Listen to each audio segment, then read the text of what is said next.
Soomaalidu dhaqan ahaan waxyaabahan oo kale qaabka ay ka ahayd runtii sodohdu door weyn bay ku lahayd bulshada aad baana loo qiimeyn jiray loo qadarin jiray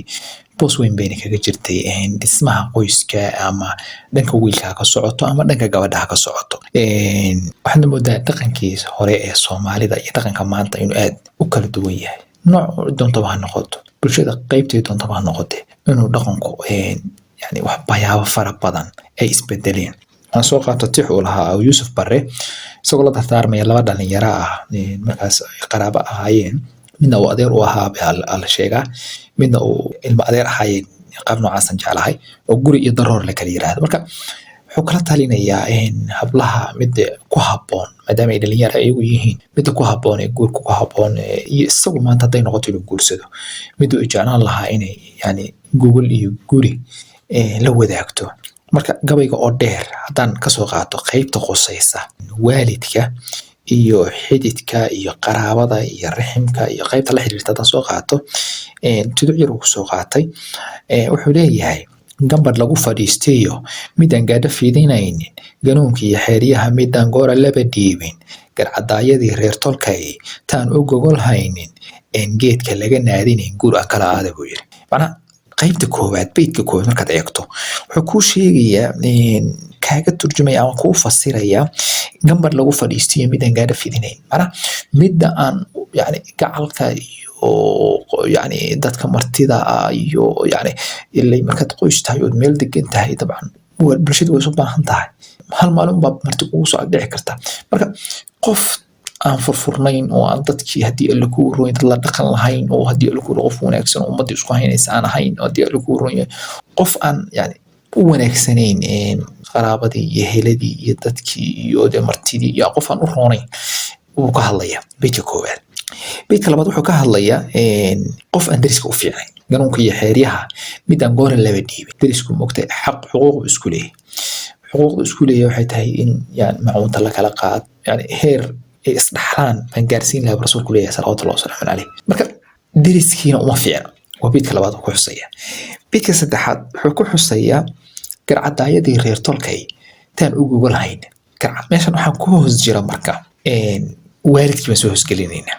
haddii waan ku leeyahay garcadaayadii reer tolkay taan u gogol hayn meesha waalid ma joogo ogow hooyo lama keenin aabana lama keenin walaalna lama keenin waxaa la keenay tol haddaysan tolka u fiicnayn bule haddaynan tolka mid u fiican ahayn halkay joogtaa marka sodoh halkuu joogaa walaal halkii yani positionkay joogaan waad garan kartaa beedka ugu dambeeya wuxuu abwaan ku xusayaa in geedka laga naadinin guuran kala aada qofku markay gabadhu gabar wanaagsan tahay inta badan Soomaalidu waxay tiraahdaa gabar lama guursado waxa la guursadaa reerkeeda gabar lama guursade waxa la guursadaa reerkeeda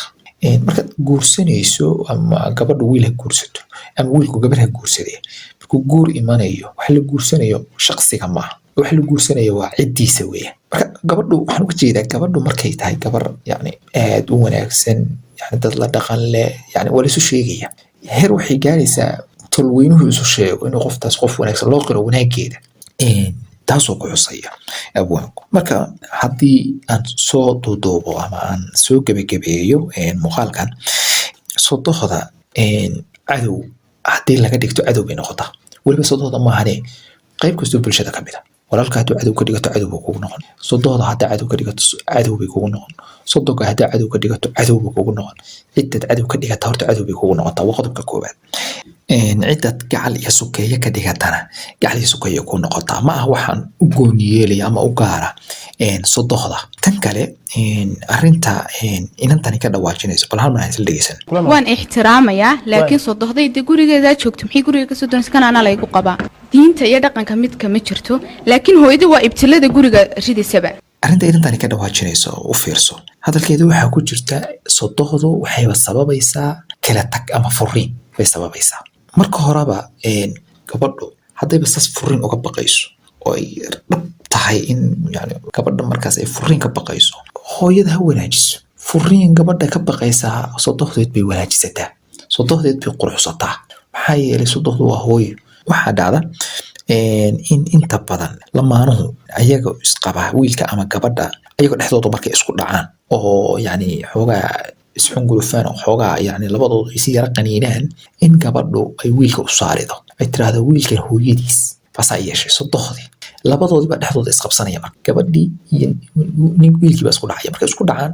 wiilku wuxuu eedaynayaa gabadha hooyadeed baa igu dirtay bile gabadhuna waxay leedahay wiilkan hooyadiis baa igu dirtay hooyooyin aan waxba arrinta kala socon iska masaakiina oo waxba arrintii ka ogeyn baa waxaa lagu qabsanayaa male walaa taziru waasiratun wisra ukhra qofna dembi uunan lahayn qof kale looma saar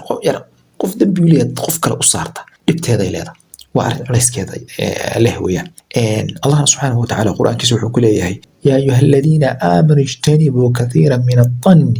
ijtanibuu kathiiran min adanni ina bacda adanni ithmun danniga iyo malaha qaarkiis dembi weeyaan dembigu kugu sababaya marka intaad malayso adoo noqsodoodii waxba ka maqlin ayadoo ku xamanaysa aadan arkin ayadoo yani kugu diraysa ninkaaga aadan arkin waa la iiga soo sheegay sodohdii baa waxaa la ii sheegay inay dhahaysay wiilkaygiibaa yara caatoobay bay lahayd waxay lahayd wiilkaygiibaa maalmahan quraac looma sameeya miyaa waad dareemi kartaa waa danni iyo male may fahmaysaa marka arrimahaasoo kale yimaadaan gabadha ahi dhexdeeday xirataa waxay ka shaqaysaa sodohdeeda waxaas looga sheegayo wanaageeda qofka hadduu xumaan kugu sameeyo wanaag baa loogu bedelaa qofka xumaan ma sii wadi karo qofka hadduu intuu ku xumeeyaad wanaag ugu bedeshaa waa adag tahay inuu qofku xumaantii kuugu celceliya adigoo wanaag u samaynaysid adoo biri u samaynaysid sodohda kaba soo qada inay cadow kugu tahay cadowtinimadeeda adigaa waxaad u bedeli kartaa jacayl adigaa jacayl u bedeli kara iyadu waa waalid adiguna walad baa tahay maadaama ay saas tahay adigaa waxaa lagaa rabaa inaad soo dhawaysato inaad kalgacayl tusto inaad jeceshahay inaad tusto inaad la sheekaysato inaad la saaxiibto waa hooyada oo kale marka adaa lagaa rabaa yani doorkii laga rabay yani welad doorkii laga rabay weladka maxaa laga rabaa markuu yadii waa lasoo barbaariya markuu weynaadana isaga maxaa laga rabaa inuu booskii barbaarinta waalidka galo ilaa wax badan baa lasoo geliyay isagii baa la rabaa inuu gudo waxaan uga jeedaa hooyadaadi ku dhashay bay kuula mid noqonaysaa maalintii lagu meeriyo sodohda wiilka hooyadiis waxay kuula mid noqonaysaa hooyadaadii ku dhashay oo kale kuula mid noqonaysaa waa inaad ula dhaqantaa sidaad hooyada ula dhaqmaysid waa inaad usoo dhawaysaa sidaad hooyada usoo dhaweynaysid waa inaad siisaa cuntada aad hooyada siinaysid waa inaad ula hadashaa qaabka aad hooyada ula hadlaysid waa inaad markay soo gelayso ugu dhoolla cadaysaa sidaad hooyada ugu dhoolla cadaynaysid ha ka dhigin qof fog waa ninkaaga hooyadiis ninkan aad jeceshahay ee aad koolkoolinaysid qofta halkaa soo la ekeysiisay waay isagay leedahay ilaahay xaqa hayna waafajiyo xaqa allah inagu sugaan leeyahay ilaahay annaga iyo waalidiinteen baa haynoo dembi dhaafo mawduucan halkan buu ku egyahay waanigoo walaalkeen saacid xaaji aadana wasalaamu calaykum waraxmatullaahi wabarakaatuh